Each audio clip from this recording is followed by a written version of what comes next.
आज हम देखते हैं ई श्रम कार्ड ऑनलाइन में कैसे बनाते हैं। आज हम देखते हैं इस वीडियो में स्टेप बाय स्टेप बहुत आसान से ऑनलाइन में ई श्रम कार्ड कैसे बनाए जाते हैं। इसके लिए आपको एक वेबसाइट में जाना होगा।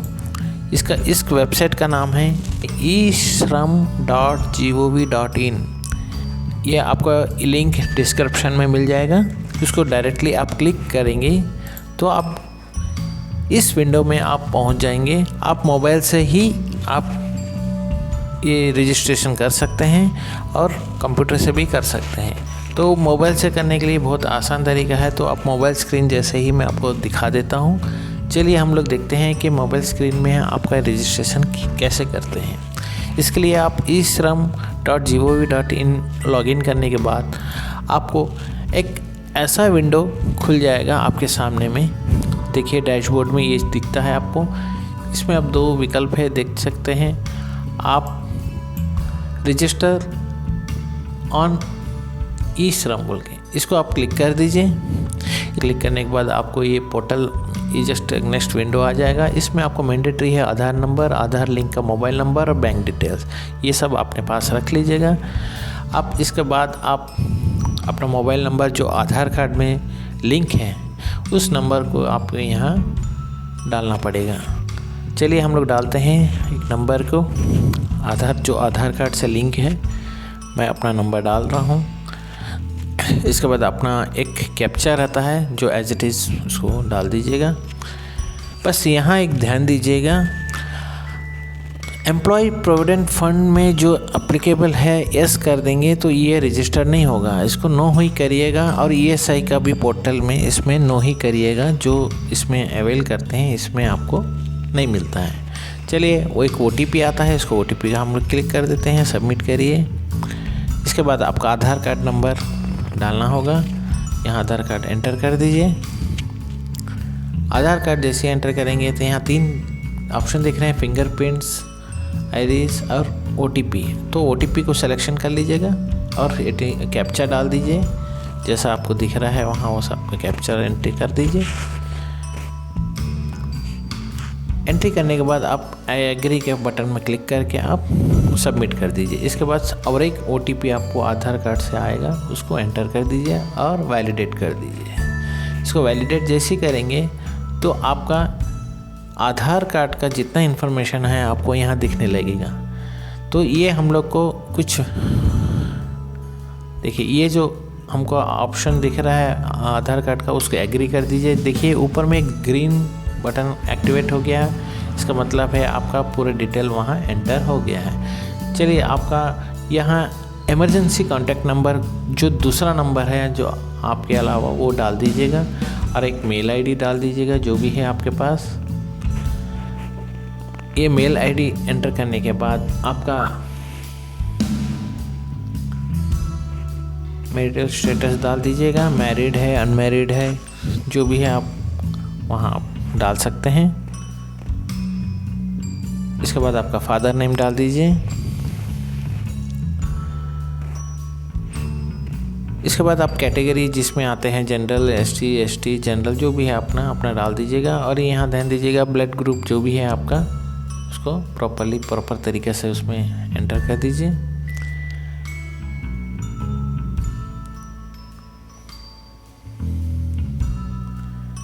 इसमें आपको जैसा है वैसे ही रहने दीजिए। एस नो का है, नो का ऑप्शन रहने दीजिए। और नॉमिनी में आप ध्यान दीजिएगा, नॉमिनी जिसको रखना चाहते हैं उसको आप नाम डाल दीजिएगा। उनका डेट ऑफ बर्थ कंपलसरी डालना होगा। तो आप यहाँ में आप अपना नॉमिनी डालने के बाद अपने यहाँ डेट ऑफ बर्थ नॉमिनी का मैं डाल दे रहा हूँ।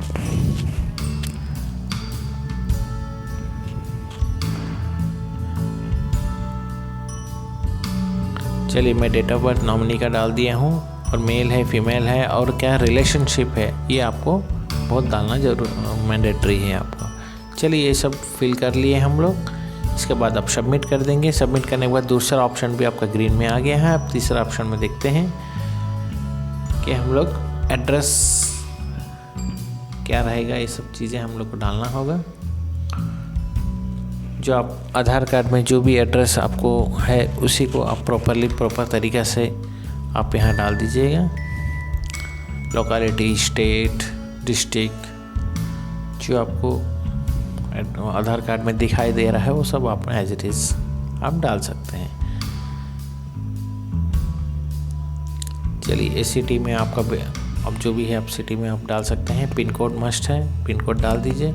इसके बाद आप नेक्स्ट इसमें चले जाइएगा, सेम एज इट इज़। इस कॉलम में देखिएगा आप इस सिटी में कितने साल से रह रहे हैं वो आप मेंशन करना होगा। इसके बाद आप फिर से परमानेंट एड्रेस का वही हो तो सेम होगा तो सेम डालिएगा।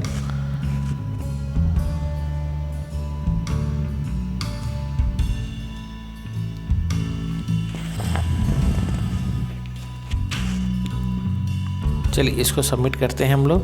देखिए तीसरा ऑप्शन एड्रेस का भी आपका ग्रीन हो गया है। अब हम लोग डालते हैं एजुकेशन में। आपका एजुकेशन जो भी है आपका वो अपना यहाँ मेंशन कर दीजिए। डिग्री हो या मास्टर डिग्री है, 10th है, 12th है, जो भी है अपना यहाँ डाल दीजिएगा। डालने के बाद आपको एजुकेशन क्वालिफ़िकेशन का कुछ ऐसा मैंडेटरी नहीं है कि आपको सबमिट करना है। तो आप ऑक्यूपेशनल का भी आप डाल सकते हैं कि आप क्या काम करते हैं। जैसे कि मैं यहाँ चूज़ कर रहा हूँ कंप्यूटर ऑपरेटर, तो कुछ भी आप अपना हिसाब से आप डाल सकते हैं। वहाँ कैटेगरी का लिस्ट आ जाएगा, उस पर सेलेक्शन कर सकते हैं। और इसमें कितना ऑक्यूपेशन में कितने साल से आपका एक्सपीरियंस है वो यहाँ मेंशन कर सकते हैं। और कुछ सर्टिफिकेट है आपका एक्सपीरियंस तो यहाँ अपलोड कर सकते हैं। अगर नहीं होगा तो उसको छोड़ दीजिए। और ये स्किल्स आपके पास कैसे आए हैं ये भी आप यानी कोई भी स्किल कहीं सीखे हैं तो कुछ सर्टिफिकेट आपको मिला है, तो नहीं भी मिला है तो आप ब्लैंक छोड़ दीजिए। अगर ये स्किल्स आप सीखे हैं तो कैसा सीखे हैं, सेल्फ लर्निंग है या तो किसी इंस्टीट्यूट में सीखे हैं, वो आप सबमिट कर सकते हैं। चलिए सबमिट करने के बाद आपको ग्रीन हो गया। आपका बैंक डिटेल आपको बहुत मैंडेटरी है। देखिए बैंक डिटेल में आपका बैंक अकाउंट नंबर आपको बहुत सावधानी से यहाँ डालना है। देखिए मैं आप यहाँ डाल रहा हूँ अपना बैंक अकाउंट नंबर। जो भी आपका बैंक है उसी से आप बैंक नंबर डाल दीजिए और जो अकाउंट होल्डर का है नाम उनका डाल दीजिएगा।